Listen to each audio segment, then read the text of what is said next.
আল্লাহ রাব্বুল আলামিন যখন তার বিশ্ব নবীকে বললেন, আগো নবীজি এবার মানুষের সামনে তুলে ধরুন লা ইলাহা ইল্লাল্লাহু মুহাম্মাদুর রাসূলুল্লাহ, আমি আল্লাহ ছাড়া কোনো মাবুদ নাই।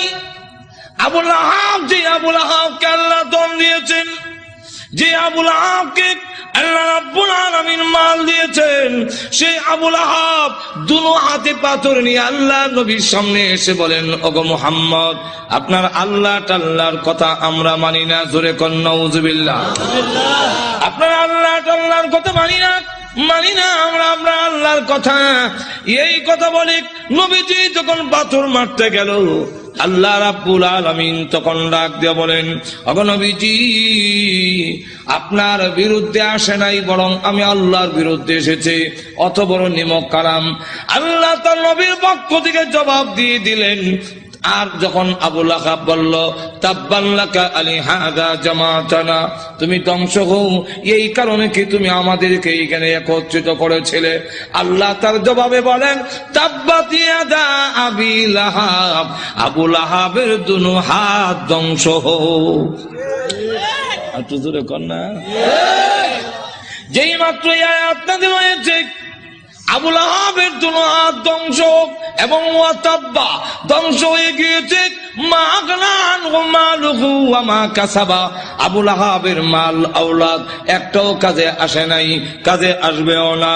আল্লাহ রাব্বুল আলামিন আরো বলেন, সায়াসলা নারান যাতা লাহাবিন ওয়া ইমরাআতুহু, আল্লাহ রাব্বুল আলামিন বলেন, অচিরেই আবু লাহাব এবং আবু লাহাবের স্ত্রী দুজন শিখাময় আগুনের জাহান্নামের আগুনে প্রবেশ করবে। এই আয়াত নাযিল হওয়ার পরে প্রশ্ন হইতে পারে, আবু লাহাবের স্ত্রীর কথা, উম্মে জামিলের কথা কেন আনলো? মহিলার কি দোষ? মহিলার কথা উল্লেখ করেছেন হাম্মালাতুল হাতাব। আল্লাহ রাব্বুল আলামিন বলেন, ওই মহিলাটাও কি কারণ জানেননি? হাম্মালাতুন, বহন কর্মেওয়ালি। হাতাবা অর্থ হইল, মুফাসসিরিনে কালাম এর সাথে দুইটা ব্যাখ্যার মিল রেখে মুফাসসিরিনে কালাম বলেন, একটা ব্যাখ্যা হইল লাকড়ি, আর একটা ব্যাখ্যা হইল সুগুল করি। ওই আবু লাহাবের স্ত্রী গড়ে গড়ে যেতে গিয়া বলে, তোমরা কারা গো? মুহাম্মদ আমাদের ভাতিজা এবং আমার বিয়াই, আমি তার সম্পর্কে ভালো করে জানি, তোমরা তার কাছে যাইও না, সে পাগল, তার কাছে তোমরা যাইবা না। আল্লাহর নবীর বিরুদ্ধে গড়ে হেঁটে গিয়া বলে, মুহাম্মদ পাগল, তার কাছে যাইও না। আল্লাহর নবী ডাক দিয়ে বলেন, প্রভু গো, আমার আপন চাচি এবং আমার আপন লোকগুলো যদি এইভাবে অপপ্রচার করে, আমি দাওয়াতের কাজ কেমনে করব? আল্লাহ ডাক দিয়ে, নবীজি, ভয়ের কোনো কারণ নাই, মানুষের দিলের মালিক আমি আল্লাহ। আপনার বিরুদ্ধে যারা গিয়া উস্কানি দিবে এবং বলবে পাগল, এদের দিল আমি আল্লাহ ঘুরাইয়া দিব, অটোমেটিক এরা আপনার কাছে হাজির হয়ে যাবে। ঠিকই দেখা গেল, যাদের কাছে গিয়া বলে মোহাম্মদ পাগল, মোহাম্মদ পাগল, বলে হ্যাঁ, তুই বড় বড় নেত্রী নামছে কেন? নেত্রী নামছে কেন? এতে বোঝা যায় পাগল ও ছোট পাগল না, অনেক বড় পাগল, অসাধারণ পাগল। চলো একটু পাগলটা দেখে আসি। পাগল দেখতে এসে দেখা দেখে আল্লাহর নবীর নুরানি চেহারা এত সুন্দর, খানায় কাবার সামনে দাঁড়ায় কোরআন শরীফ পড়ে, নবীজির চেহারার আলোতে কাবা ঘরের দেওয়াল আলোকিত হয়ে গেছে। না, এই সুন্দর চেহারার লোক কোনদিন পাগল হতে পারে না। আবার কি জানে পড়ে, একটু শুনি। নবীজির কোরআন তেলাওয়াত এত মধুর তেলাওয়াত, শুনি না, না এই তেলাওয়াত কোন পাগলের হইতে পারে না। والشمس وضحاها والقمر إذا تلاها والنهار إذا جلاها والليل إذا يغشاها। পিছন থেকে তারা কর, এই লোক কোনদিন পাগল হতে পারে না, তিনি আল্লাহর পয়গম্বর, কালিমা করে মুসলমান হয়ে গেছে। তো উম্মে জামিল সে বদনাম করে আল্লাহর নবীর বিরুদ্ধে, এবং লাকড়ি এনে প্রতিবন্ধকতা সৃষ্টি করে যখন বাধা দেয়, এই অবস্থায় আল্লাহ রাব্বুল আলামিন বলেন আবু লাহাবের স্ত্রীও জাহান্নামের ভিতরে প্রবেশ করবে। যেই মাত্র এই আয়াত নাজিল হয়েছে, তখন আবু লাহাবের স্ত্রীও হাতের মধ্যে পাথর নিয়ে কোমর ও কাপড় বেঁধে রসুলের উপরে হামলা করার জন্য খানায় কাবার দিকে যখন ধাবিত হচ্ছে, আবু বকর সিদ্দিক বলেন ইয়া রাসূলুল্লাহ, ওই দেখেন আপনার চাচিও বিয়াইও উম্মে জামিল হাতের মধ্যে পাথর, কোমরের মধ্যে কাপড় বান্ধা, এতে বোঝা যায় মহিলা হামলা করবে। একজন মহিলা যদি হামলা করে ইজ্জত আর তাহে কই অগণবীজি। আবার উনি আপনার মুরব্বী, ওনার ধাক্কা দেওয়া তো যাবে না। আর মহিলা তো এমন এক জিনিস, এমন বিপজ্জনক, ধাক্কা যদি দেন ফিরে বের লেগে বিপদটা তো আপনার হলো। আমার এমন লক্ষ্য করে দেখেন, উম্মে জামিল সে পাথর লেগে গেছে, রসুলকে মারবে, কেমন হাওয়া। আবু বকর সিদ্দিক বলেন অসুবিধা হইতেছে না তো? আরো অসুবিধা হইতেছে, শেষ করে দেন। আমার লক্ষ্য করে দেখুন, পাথর নিয়ে আল্লাহর নবীকে মারার জন্য যখন গিয়েছে, আবু বকর সিদ্দিক রাদিয়াল্লাহু আনহু বলেন নবী গো, আপনার চাচি এবং বিয়াই পাথর নিয়ে আসতেছে, এমন কি করি? নবীজি ডাকলেন আবু বকর, চিন্তার কোনো কারণ নাই, আমি মহান আল্লাহ কোরআন পড়ব, মহান আল্লাহ আমার হেফাজত করবেন। এই বলে রসুল আরম্ভ করে দিয়েছেন ইয়াসিন ওয়াল কুরআনিল হাকীম।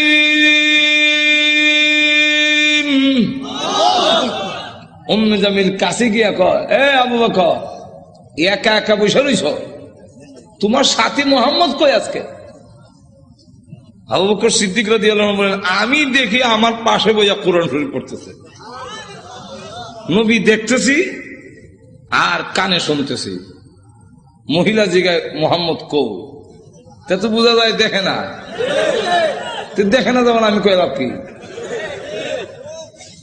উম্মে জামিল হুমকি দেয়, তার ভাগ্য ভালো, তার কপাল ভালো, পাইলাম না, লুকাইয়ে গেছে, লুকাইয়ে গেছে, পাইলাম না, হ্যাঁ ভাগ্য ভালো। আর না আন্দাজ পাইছে না, আমার ডাবল হওয়া, ডাবল হওয়ার মানে দেশ যারা চালায়, এক সর্দারের বউ আমি, আরেক সর্দারের কন্যা। আবু জাহেল আমার বাপ, আবু লাহাব আমার স্বামী। আর ভেঙে ফেলব, ডাবল হওয়া। ডাবল হওয়ার কেমনি হইল? সব তোর ভেঙে কোয়া যায় না, বিপদ তো আছে। আমার ডাবল হওয়ার পাইলাম না, তার ভাগ্য বালা। আবু বকর সিদ্দিক বলেন, আমি দেখি তুই দেখস না, হিরো বুঝলাম না। নিবেদন করছেন ইসলামী প্রযোজনা প্রতিষ্ঠান বেতার বিতান রেডিও এন্ড সিডি সে সেন্টার। যখন চলে গেল, আবু বকর সিদ্দিক বলেন, হুজুর আমি দেখি, সে দেখলো না কেন? আল্লাহর নবী বলেন, আবু বকর তুমি কি কোরআন শরীফ পড়ো না? আল্লাহ রাব্বুল আলামিন আগে আমাকে জানাইয়া দিয়েছেন, وَإِذَا قَرَأْتَ الْقُرْآنَ جَعَلْنَا بَيْنَكَ وَبَيْنَ الَّذِينَ يُؤْمِنُونَ بِالْآخِرَةِ حِجَابًا مَسْتُورًا। হ্যাঁ নবী, আপনি যখন কোরআন শরীফ পড়েন, তখন আপনার আর অবিশ্বাসী বেঈমান কাফেরের মাঝে আমি আল্লাহ হিজাবাম মাসতুরা, গোপন পর্দা দিয়া আপনারে ঢাকা ফেলি। রাসূল বলেন, আবু বকর গোপন পর্দাটা কি জানো? ওয়াল্লাহু আ'লামু রাসূলুহু। আল্লাহর রাসূল বলেন, আমি যেই দিকে তাকাই সেই দিকেই দেখি অসংখ্য ফেরেশতা আমাকে ঘেরাও করে দাঁড়ায় আছে। আবু জাহেল, আবু লাহাব ক্ষুব্ধ হইয়া দুই ছেলে, রসুলের দুই মেয়ের যে বিয়া করেছিল, মনে আছে তো? কন, একটার নাম উতবা আর একটার নাম উতাইবা। রসুল প্রকাশ্য নবী হওয়ার আগে, রসুল প্রকাশ্য নবী হওয়ার আগে দুই মেয়ে এই দুই ছেলের কাছে বিয়া দিয়েছিল, কথা বুঝছেন? এখন সে এই দুইজনের এটা কেন না কয়, তোমাদের শ্বশুর মুহাম্মদের কাছে আমার এবং তোর মার বিরুদ্ধে কোরআনের আয়াত নাযিল হয়েছে, অতএব তোমরা দুজন গিয়ে মুহাম্মদের সামনে বলতে হবে আপনার আল্লাহ টাল্লাহ মানি না। আর একটু জোরে কর না। আল্লাহ টাল্লাহ যেমন বোঝা যায় সাটা, জোরে কোন ঠিক কেমন অবজ্ঞা, অবজ্ঞা কেমন চিন্তা করেন, নিমক আরাম কারে কর, জোরে কোন ঠিক না। তো গিয়া বলবি আল্লাহ টাল্লাহ মানি না, আর মুহাম্মদের 2 মেয়েকে তালাক দিয়ে আসতে হবে, আর না হয় আমি মনে করব তোমরা আমার অবাধ্য, আর আমার অবাধ্য হইলে যে কিছু পাইবা না এটা তো বুঝো। যেমন বাপ ইমুন ফুলা, এটা তো বলার দরকার ছিল। আপনার কথা না মানলে অবাধ্য, আর আল্লাহর কথা না মানলে আর বড় অবাধ্য, যেরকম ঠিক কিনা। আপনার কথা না মানলে আপনার সম্পত্তি থেকে বঞ্চিত হব, আর আল্লাহর কথা না মানলে, নবীর কথা না মানলে জান্নাত থেকে বঞ্চিত হব। অনেক সাহাবীরা তো এরকম করছেন যে বাড়িঘর ছাড়তে রাজি, কিন্তু আল্লাহ রসুল ছাড়তে আর তো জোরে কর না। গভীর রজনীতে আল্লাহর নবী বিশ্ব নবী রাহমাতুল লিল আলামিন হুজরা শরীফ থেকে প্রচন্ড শীতের মধ্যে বের হয়েছেন। এমনি তাকায়া দেখে একজন বাঁকা হইয়া দাঁড়াইছে, সোজা হইয়া দাঁড়াতে পারে না, কাপড় এইভাবে ধরে রেখেছে। দাঁড়ায়া বলেন আসসালাতু ওয়াসসালামু আলাইকা ইয়া রাসূলুল্লাহ। আল্লাহ নবী বলেন, কে রে তুমি এত গভীর রজনীতে আমাকে সালাম দিচ্ছ? আল্লাহ নবী যে মাত্র জিজ্ঞাসা করলেন, উনি ডাকতে, হুজুর আপনি কি আমাকে চিনতে পারেন নাই? আমি আব্দুল্লাহ। আল্লাহ নবী বলেন, কোন আব্দুল্লাহ? ওগো নবীজি, কিছুদিন আগে ইসলাম ধর্ম গ্রহণ করেছি, আমার নাম ছিল আব্দুল উজ্জা, আমি আপনার নামটা পরিবর্তন করে আব্দুল্লাহ রেখেছেন, আমি সেই আব্দুল্লাহ। বলেন, আমার আব্দুল্লাহ তো ধনী বাপ চাচা, তার বাপ চাচা ধনী ব্যবসায়ীর ছেলে, সকাল বিকাল কাপড় পরিবর্তন করে আসতো। আজকে তো দেখা যায় গায়ে কাপড় নাই, একটা কাপড়ের টুকরা পরিধান করা, সোজা হয়ে দাঁড়াতে পারে না, তার লজ্জাস্থান খানি হয়ে যায়, হাত দিয়ে ধরে রাখছে কোন রকমের কাপড়ের টুকরা। আল্লাহ নবী বলেন, আমার আব্দুল্লাহর এই অবস্থা কেন? শীতের মধ্যে তরতর করে কাঁপতেছে, কিন্তু কোনো কথা বলে না, কোনো ডাক দেয় না। নবী গো, অপেক্ষায় বসে আছি, কোন সময় আপনি বের হবেন? আপনার নুরানি চারা যদি এক নজর দেখতে পারি, তাহলে আমার অন্তরে আর কোনো দুঃখ থাকবে না। আল্লাহ নবী বলেন, কি হলো তোমার এই অবস্থা কেন? আব্দুল্লাহ, হুজুর আপনার দরবারে কেন আসা যাওয়া করি? আমার চাচা আমাকে বলেছেন বাড়ি ছেড়ে দিতে হবে, আর না কয় মুহাম্মদের দরবার ছেড়ে দিতে হবে। নবী গো, আমি ঘোষণা দিয়েছি, প্রয়োজন বুঝে আপনার বাড়ি কেন তাম পৃথিবী ছেড়ে দিতে পারি, কিন্তু একটি মুহূর্তের জন্য বিশ্ব নবীর দরবার আমি ছাড়তে পারবো না। আপনারা যে আমাকে বাড়ির থেকে বের করে দিয়েছে, বের হওয়ার সময় বললো কাপড় চোপড় গুলো দিয়ে যাও, এগুলো তো আমাদের। উদ্দেশ্য হইলো আমি উলঙ্গ হয়ে গেলে এটা যাব না, লজ্জায় তখন ঘরে বসে থাকবো, আপনার দরবারে আসবো না। আমি তখন আমার চাচাকে জানিয়ে দিলাম, ওগো চাচা, কাপড় হারাতে পারি, ইজ্জত সম্মান হারাতে পারি, আমি সর্বহারা হতে পারি, কিন্তু আল্লাহর কসম ঈমান হারা এক মুহূর্তের জন্য হতে পারবো না। হ্যাঁ দাদা, আজকে যদি শরমের আর ইজ্জতের বয়ে কাপড়ের জন্য আমি ঈমান হারা হয়ে যাই, মৃত্যুর পরে কবর থেকে উলঙ্গ হয়ে আল্লাহর দরবারে উঠবো, উলঙ্গ অবস্থায় জাহান্নামের মধ্যে দেওয়া হবে। ওগো আল্লাহর নবী, আমার কাপড় চোপড় গুলো রেখে দিয়েছে, আমি আমার মার সামনে দাঁড়িয়ে বললাম, মা গো, আমার মা একটা কাপড় দেন না, আমি আমার লজ্জাস্থান রেখে বিশ্ব নবীর দরবারে যাব। ওগো মা, একটা নজর যদি আল্লাহর নবীকে দেখতে পারি, তাহলে আমার মনে আর কোনো ব্যথা থাকবে না। এই বলে হুজুর আমার মা একটা কাপড় দিয়েছেন, কোন রকমের লজ্জাস্থান রেখে আপনার হুজুরের সামনে এসে বসে আছি। কোন সময় আপনি বের হবেন, আপনার চেহারা মুবারক একটা নজর দেখার জন্য বসে আছি। নবীজি তার করুণ কাহিনী শুনে বিশ্বনবী পর্যন্ত চোখের পানি রাখতে পারলেন। আল্লাহ নবী ডাক দিয়ে বলেন, আব্দুল্লাহ আমার ঘরে আয়, হুজুরের শরীফে আয়, এই নে আমার ব্যবহারের 2 খান কাপড় তোরে দান করলাম। নবীজির 2 খানা কাপড়, ব্যবহারের কাপড়ের দাম আছে না নাই? এরপর থেকে আব্দুল্লাহ জুল বাকাতাইন হয়ে গেল। খালি আব্দুল্লাহ না, এমন টাইটেল লাগছে। আল্লাহ নবী একজন, আব্দুল্লাহ বল তোর কোন আকাঙ্ক্ষা আছে নি? আব্দুল্লাহ হুজুর দুনিয়ার কোন আকাঙ্ক্ষা নাই, আপনার কাছে আমার একটা দরখাস্ত। নবীজি আপনি বলেছেন শাহাদাতের মরণ হইলে মরণের কষ্ট হয় না। আপনি বলেছেন শাহাদাতের মরণ হইলে কবর গেলে মুনকার নাকির আসে না। আপনি বলেছেন শহীদ হয়ে মরলে কিয়ামতের মাঠে কোনো হিসাব কিতাব হবে না, বিনা হিসাবে জান্নাতে যাবে। তাই আমার দরখাস্ত, ওগো নবীজি আপনি আল্লাহর কাছে বলুন আমার শাহাদাতের কামনা যেন মহান আল্লাহ কবুল করে নেন। নবীজি দোয়া করে দিলেন। দোয়া রসুলের দোয়া, হাত উঠাইতে দেরি আর তো কবুল হইতে। আল্লাহ নবী বিশ্ব নবী রাহমাতুল লিল আলামিন দোয়া করে দিলেন। এখন আব্দুল্লাহর জন্য দোয়া কেমন কবুল হয়ে গেছে। তবুকের যুদ্ধে গেলেন, কিন্তু তবুকের যুদ্ধটা হইল না। ফিরে আসবেন, আব্দুল্লাহ রাস্তার মধ্যে অসুস্থ হয়ে গেলেন, সেখানে তিনি ইন্তেকাল করলেন। আল্লাহ নবী ঘোষণা দিয়েছেন আল্লাহর রাস্তায় যখন মানুষ বের হয়ে যায়, রাস্তায় মারা গেল শাহাদাতের সওয়াব তাকে দেওয়া হয়। আমার আব্দুল্লাহকে গোসল দাও, কাফন পড়াও, আমি নিজে জানাজার নামাজ পড়াবো।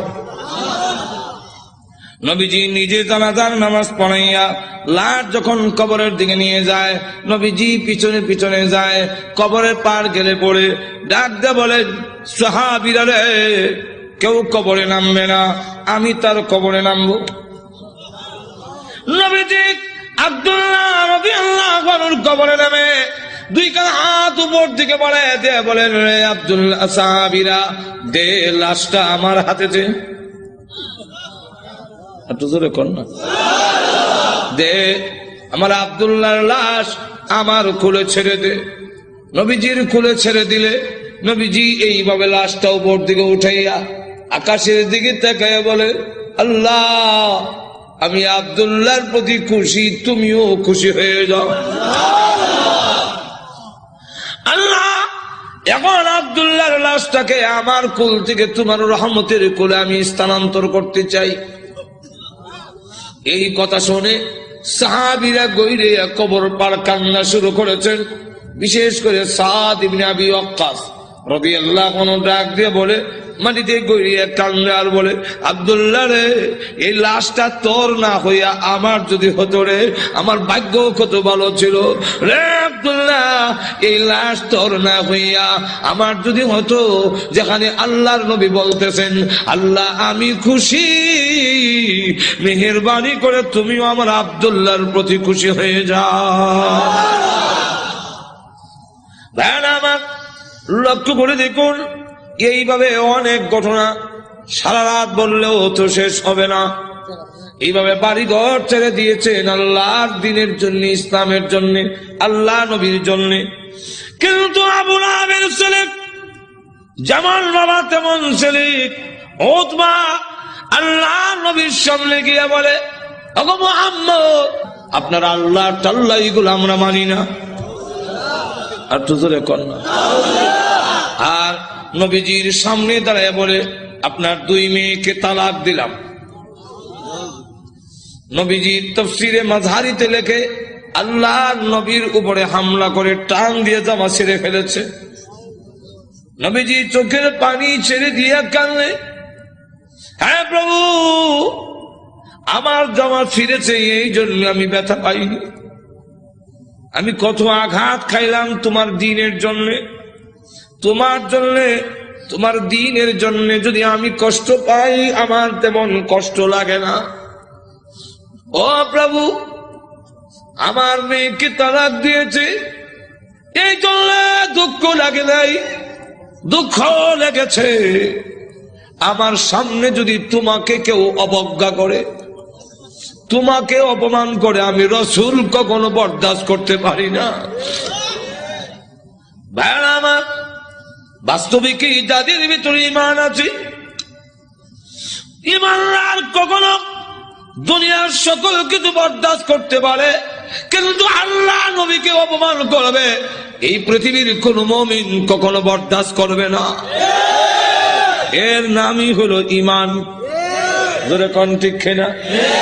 প্রয়োজন বোধে আল্লাহর জন্য, আল্লাহর নবীর জন্য, আল্লাহর দ্বীনের জন্য মুমিন তার জীবন উৎসর্গ করতে পারে, কিন্তু আল্লাহর অবমাননা কখনো মুমিন বরদাস্ত করতে পারে না।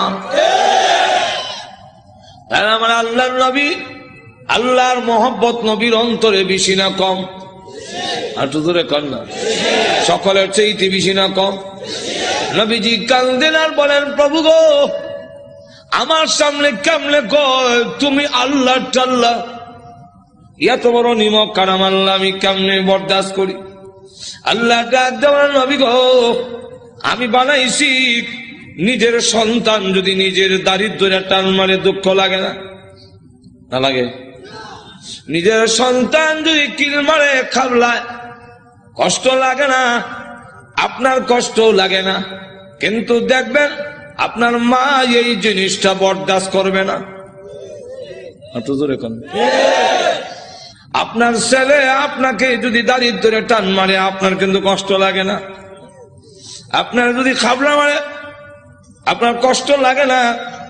মাথা ষোলো টানে আপনার কষ্ট লাগে না? লাথি মারে কষ্ট লাগে না, কিন্তু আপনার মা যদি দেখে তখন বরদাস্ত করে না। দেখি তাহলে আল্লাহ ডাক দিয়ে বলেন, আমি বানাইছি মানুষ, এই মানুষ যদি আমার সাথে বিয়াদবি করে, আমাকে গালি দেয়, আমার বিরুদ্ধে বলে, এত আঘাত লাগে না, কিন্তু আমার নবীকে যদি কেউ কিছু কয় আমি আল্লাহ বরদাস্ত করি না।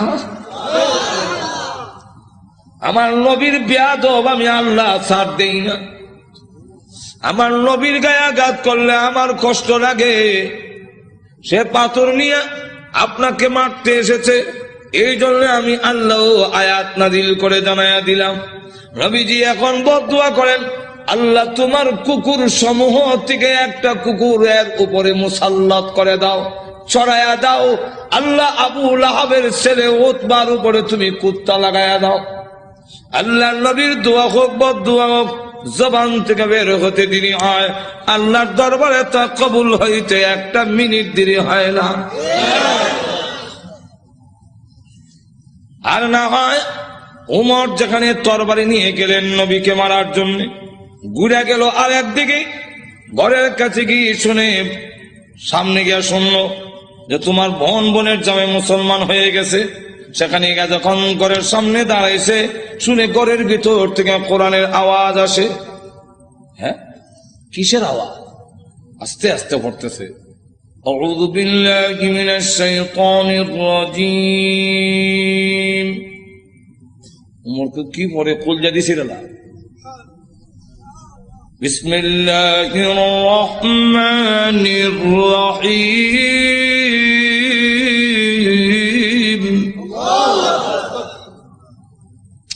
হ্যাঁ, গরকে আওয়াজ হইনা ফাতেমা কাহা আজরাইল আইছে,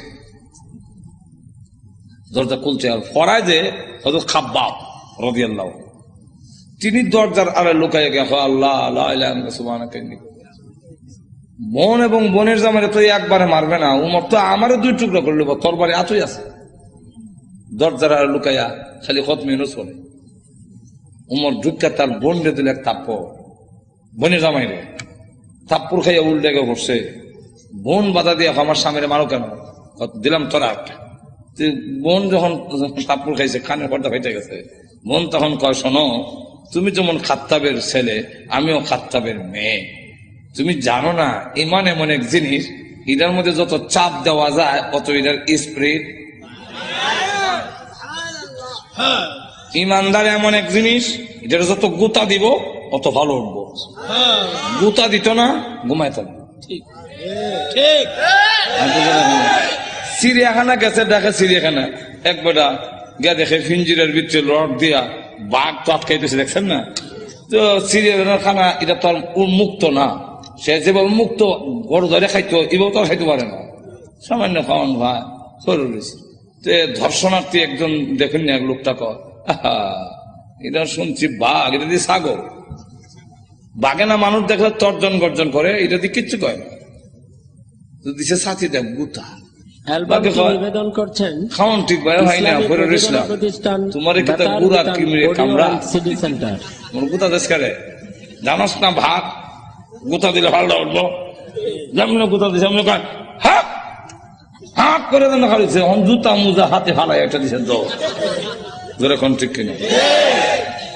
ফাতেমা ডাক দেখো, ভাই তুমি যে আমার চট দিছে মনে করছো আমি বন্ধ হয়ে যাবো? সুস্পষ্ট করে বলে দেই, সত্য ধর্ম গ্রহণ করছি, মারতে পারো, জীবন গেল ছাড়তাম না।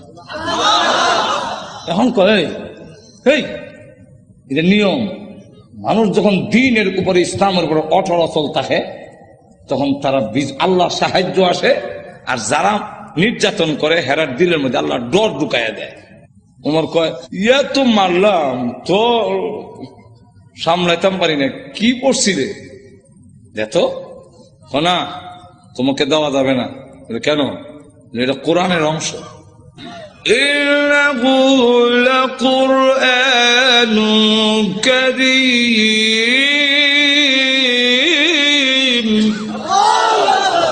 ফি কিতাবিম মাকনুন লা ইয়ামাসসুহু ইল্লাল মুতাহহারুন।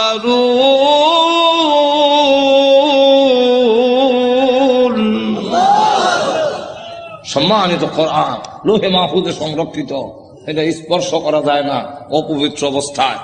তাহলে কি করতে হবে? বলে গোসল করে আও, কাফেররা তো মুত্তা ফানি লয় না, তুমি মুত্তা পরিষ্কার হয়ে আও দিছে। এখন বেরিয়েছে কোরআন পড়ে তাহা মা আনজালনা আলাইকাল কুরআনা লিতাশকা।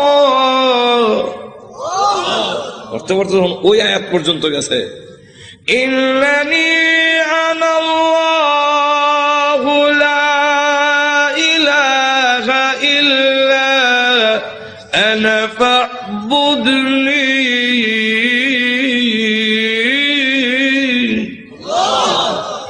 দেখে চোখ থেকে পানি নহর চালু হয়েছে। এমনি ডাক দেখো বোন, আমার মোহাম্মদের দরবারে নিয়ে আসল।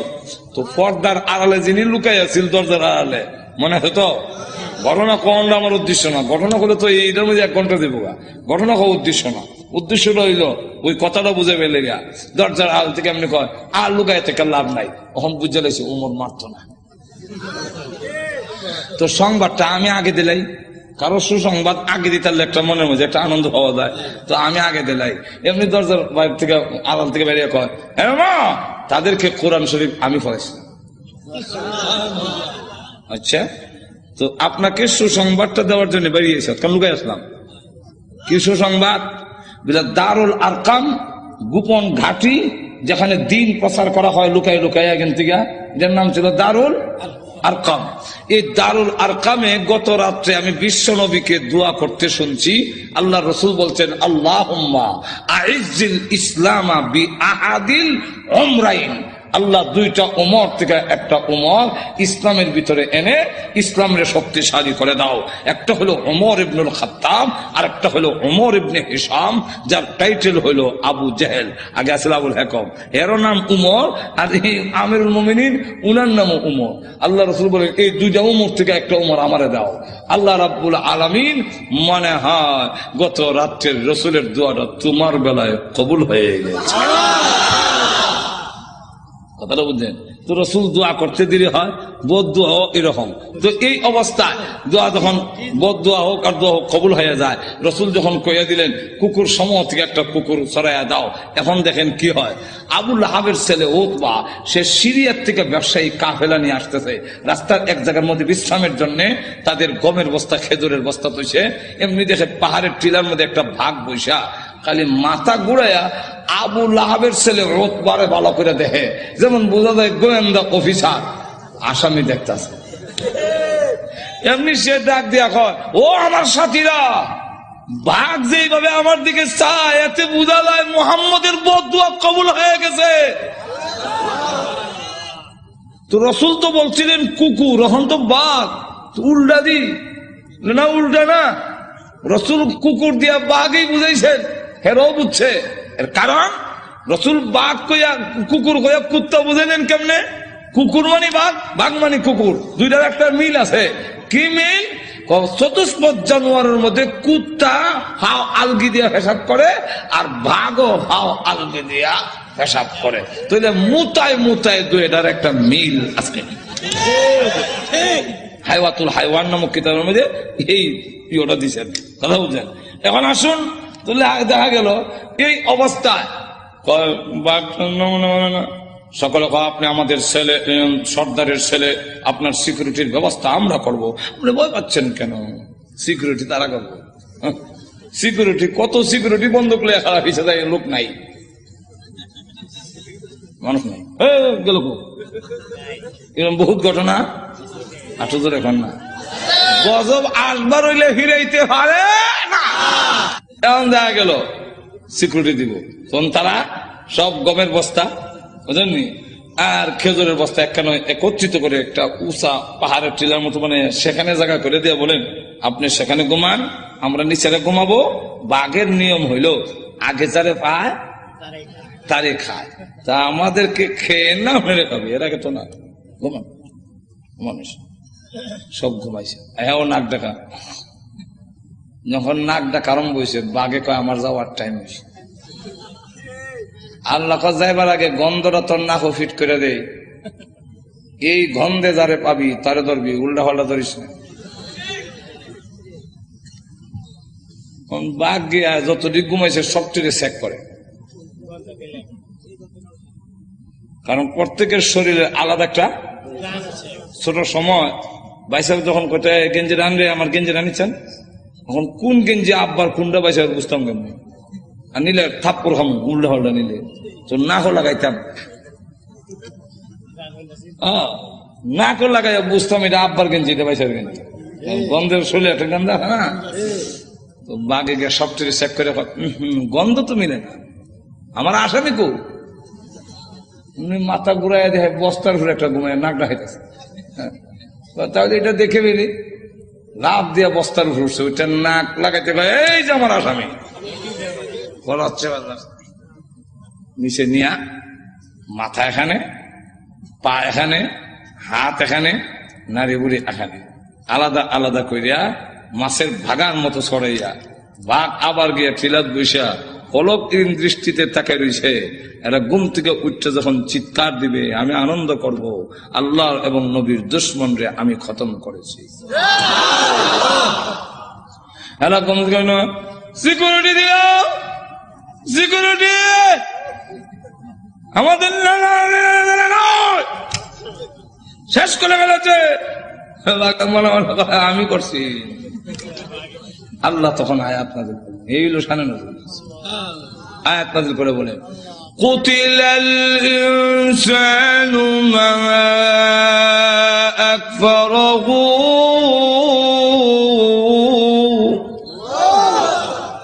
মানুষ ধ্বংস হয়েছে নি, আর তো ধরে কন রক্ষা করতে পারছে? আপনি আমিও ধ্বংস হব মরণের সময়, কেউ আমাদের রক্ষা করতে, আর তো ধরে কন কাল্লা ইযা বালাগাতিত তারাকিয়া ওয়া কিলা মান রাক, যখন কন্ট্রোলারিতে জান আসবে কেউ রক্ষা করতে পারবে না। আল্লাহ তখন আয়াত নাযিল করে বলেন কুতিলাল ইনসান, মানুষ ধ্বংস হোক, মানুষ বড় অকৃতজ্ঞ। এখন আল্লাহ এক একটা নিয়ামতের কথা তুলে ধরে বলেন তুই যে অতিকৃতজ্ঞ হইলে একটু চিন্তা করলি না? মিন আইয়ি শাইইন খালাকা, তুই কিসের তৈরি, তোরে কি দিয়া বানানো হইলো? এটার জবাব পারবো না, কারণ আমি জানি না তুই কি দিয়ে বানিয়েছেন। এর লাগে আল্লাহ নিজেই জবাব দিচ্ছেন মিন নুতফা, নাফাক পানি দিয়ে বানাইছি, যেটা অত্যন্ত ঘৃণিত। আমি আল্লাহ এত সুন্দর করে তোরে বানাইলাম। আবার বানাইছি যে খালাকাহু ফাকাদ্দারাহু, কাদ্দারা ইউকাদ্দিরু, এটার দুইটা ব্যাখ্যা। একটা ব্যাখ্যা হইল তোমাকে এইভাবে বানাইলাম, গরু ছাগল এইভাবে না, তোমারে কুদরতি স্প্রিং দিয়া জায়গায় জায়গায়, মানে কুদরতি স্প্রিং, জোরে কোন ঠিক কেনে কুদরতি স্প্রিং। এরপরে গরু এমনি লড়াই দাঁড়ায়, জোরে কোন ঠিক কিনা। কিন্তু মানুষ, তুমি সেলুনে গেছো চুল কাটবা, ডাইন দিকে বামে বামে, জোরে কোন ঠিক না ঠিক না। মানুষ তোর মাথা এইভাবে ঘুরাইবার মতো এই যে কুদরতি স্প্রিং দিয়ে তোরে বানাইলাম। আল্লাহ গরু কিন্তু এই ঠ্যাং ভাঙ্গিয়া পেশাব করতে পারে না, তোর আডু ভাঙতে পারো, তোর সব ভাঙতে পারো, কুদরতি স্প্রিং জায়গায় জায়গায় দিয়া আমি আল্লাহ এমন ভাবে বানাইলাম। আবার তুমি যখন বস্তা লইবা মাথা, তখন রড থেকে আরো শক্ত। জোরে কোন ঠিক না ঠিক না। খালাকাহু ফাকাদ্দারাহু, আর একটা কাদ্দারার ব্যাখ্যা হইল কাদ্দারা ইউকাদ্দিরু তাকদীরান। এর অর্থ হলো তুই অত হতাশ হওয়ার দরকার নাই, অত পেরেশান হওয়ার দরকার নাই, সুদে ঘুষে খাওয়ার দরকার নাই। তোমার কপালও তোমাকে জন্মের 50,000 বছর আগে কপাল লেখা কয়টা দোকানের মালিক অবি, এটা লেখকেই তোকে দুনিয়াতে পাঠাইছি। যার বাস্তব প্রমাণ, যার বাস্তব প্রমাণ কপালে যদি না থাকে, বিদেশি ডিগ্রি থাকলেও বাংলাদেশের এমপি হতে পারে না। এমন ঘটনা বাংলাদেশও আছে। এমন শিক্ষিত লোক আছে যে আরেক দেশও গিয়ে পড়ায়, বিদেশ গিয়ে পড়ায়, এমন বড় ব্যারিস্টার আছে বাংলাদেশও, কিন্তু বুট পায় না। আর তোদের কন্যা বাংলাদেশে এমন ঘটনাও আছে, উচ্চ শিক্ষিত, তো উচ্চ ডিগ্রি নাই, কিন্তু বাংলাদেশ সরকার প্রধান হয়েছেন। কেন হয়েছে? এটা কপালও লেখা। যখন ঠিক না ঠিক না। আর এটা ওই তালনাকে লেগে অত বড় ব্যারিস্টার হইয়া সংবিধান রচনা করিয়া ওই তো পারে না, খেলে না হওয়ার কারণ হইলো এটার কপালও এমপি লেখা নাই।